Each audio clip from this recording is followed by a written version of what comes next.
झेप मराठी, आरसा महाराष्ट्राचा। धुळ्यात 3000 किलो गोमांस भरलेली गाडी जप्त। फागणे शिवारात गोरक्षकांची धडक कारवाई। पोलिसांनी 2 जणांना घेतले ताब्यात। धुळे शहरातील फागणे शिवार परिसरात प्राणी फाउंडेशनच्या गोरक्षकांनी धाडशी कारवाई करीत तब्बल 3000 किलो गोमांसाने भरलेली गाडी पकडली आहे। अजंग ते फागणे मार्गावर एकता हॉटेल जवळ ही गाडी दिसताच गोरक्षकांनी तत्परतेने पाठलाग करीत हे वाहन अडवले। या वाहनात सुमारे 3000 किलो गोमांस आढळून आले। जय गोमाता।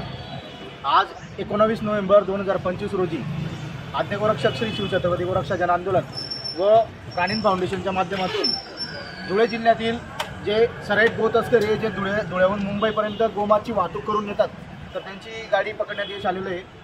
धुळे तालुका पोलीस स्टेशनच्या हद्दीमध्ये ती गाडी पकडलेली आहे। आम्ही आता धुळे तालुका पोलीस स्टेशनला जी गाडीमध्ये जवळपास 3 टनपेक्षा अधिक गोमास आहे आणि धुळ्यामध्ये गोमास धुळ्यातून गोमास मोठ्या प्रमाणावर मुंबईपर्यंत जात आहे। आणि ह्या लोकांना एवढा माज आलेला आहे की हे म्हणतात की आम्ही पोलीस प्रशासन आणि धुळ्यातले जेवढे पुढारी ते सगळे आम्ही विकत घेऊन ठेवले, सगळे आमच्या खिशात आहे, अशा पद्धतीची राजरोसपणे भाषा हे लोक करतात आणि हे अतिशय सराईत लोक आहे, हे सगळे गुन्हेगार आहे। तर आमची या माध्यमातून चॅनलच्या माध्यमातून आमची माननीय पोलीस अधीक्षक श्रीकांतजी ढेवरे साहेबांना विनंती आहे की आपण स्वतः या विषयात लक्ष घालावं, कारण हा खूप मोठा संवेदनशील विषय गो हत्येचा। कारण गो हत्येचा विषय म्हटला तर पूर्ण महाराष्ट्रात धुळ्याचं नाव हायलाईट होते।